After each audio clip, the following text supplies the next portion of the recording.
周末带着锅碗瓢盆，又是去我姐家做菜的一天，1个半小时给他们做了6个菜1个汤，看看有没有你爱吃的。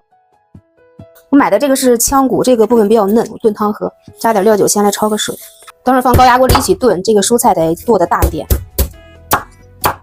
山药得切大一点，要不然它熟得太快。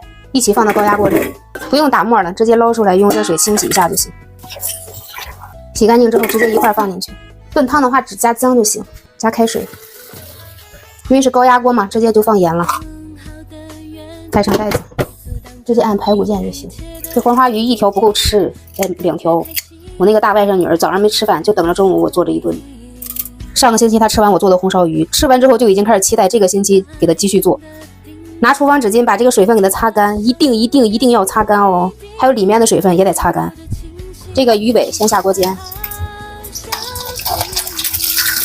说实话，这个红烧鱼我都做够了，但是他们没吃够，你说我也没招啊。我估计下周他还得让我做。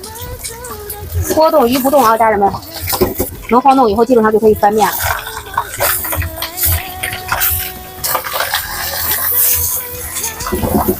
两面煎好，成熟备用。这个黄花鱼的肉其实挺多的，这个鱼要是不怕腥的话，可以留着炒菜。为什么要用猪油炖鱼？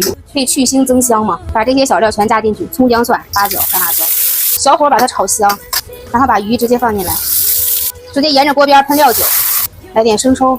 你要不喜欢那种深色的，你就可以少加点老抽，但我觉得红烧鱼深一点颜色看着更有食欲。然后直接加开水，跟鱼持平差不多就行。调味就简单了，加点盐。我刚刚好像忘了喷醋了，现在加也行。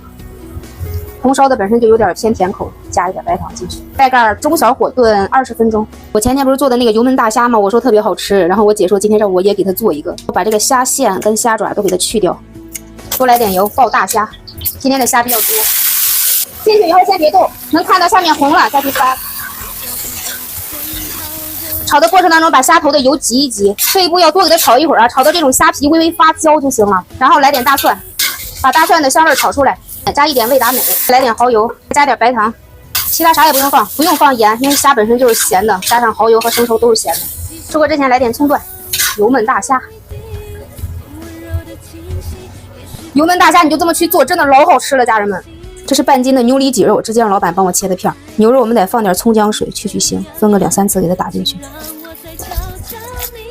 然后加点盐，提个鲜，来点白胡椒粉，再加一点点老抽。1勺的淀粉，再来加点油，放着腌制一会儿。滑肉的时候要多来油。牛肉下锅以后先别动它，基本上炒个10秒钟就可以盛出来了，千万不要太久，太久指定是老了。锅里不用放油，直接放蒜末和辣椒，把香味炒出来，放牛肉。这个步骤要快啊，来一点点的生抽、蚝油，一点点的白糖。快速的给它翻炒均匀，下香菜，再翻炒个5、6、7、8下就好了。小炒牛肉，小炒牛肉你就吃吧，一吃一个不吱声。这个鱼差不多了，把这些姜啦、大料了都往外挑一挑，把这个汤汁往上淋一淋，收到这种程度就可以了啊。我们再撒点小香菜，红烧黄花鱼搞定啦。这次宫保鸡丁我选的是鸡腿肉，这样的话会更嫩一些，让老板帮我剔了骨。减脂期吃的话，我们就把这个皮给它去掉。先给它切成小长条，然后再给它切成小丁，块小一点，比较入味一些。加点盐给它腌一下，来点白胡椒粉，来半个蛋清，再来大概1勺的土豆淀粉，给它抓拌均匀，再来倒点油封上它，这个油也给它抓匀了。加点油，我们先炸花生米，炒熟以后直接给它拿出来，一会儿备用。然后再来炸几个花椒粒儿，炸香以后捞出来不要它。先把辣椒段炸一下，辣椒段炸之前可以用水清洗一下，避免它糊，炸到这种有点发干了就好了。接下来滑肉，滑肉一定要多来油，直接放进来。进去之后下面的先不要动它，让它定型，差不多定型个5、6秒之后再去翻动，炒到这种变颜色就好了。滑完肉之后那个油就不用特别的多，我把它倒出去了，然后加点姜和蒜炒香，紧接着放葱段，直接来1包宫保汁儿。翻拌均匀，下点花生米、干辣椒段，其他啥调料也不用放了。哇，这肉好好吃！这个鸡腿肉是比鸡胸肉好吃嫩的，家人们。这个比上次炒的好吃多了。宫保鸡丁搞定。今天的肉比较多，必须得再来个青菜。这个是快菜，青菜也加点猪油，多多的蒜末哦。先下菜粉，再翻炒几下，再放叶子。炒青菜一般都先放盐，让它出水。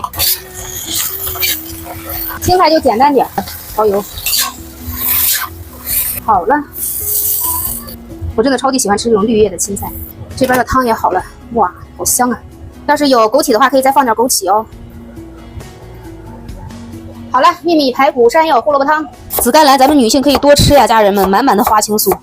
放清水里泡半个小时，再来切点黄瓜丝儿一块拌一下，加点蒜末、辣椒段都放在这儿，一会儿好用热油泼。再加点白芝麻，撒点香菜，其实更好吃一些。热油一泼，趁热我们加点味极鲜，来点盐、白糖，加点提鲜的，拌匀就行了。我刚尝了一下这个凉菜，可好吃了。好了，可以开饭了。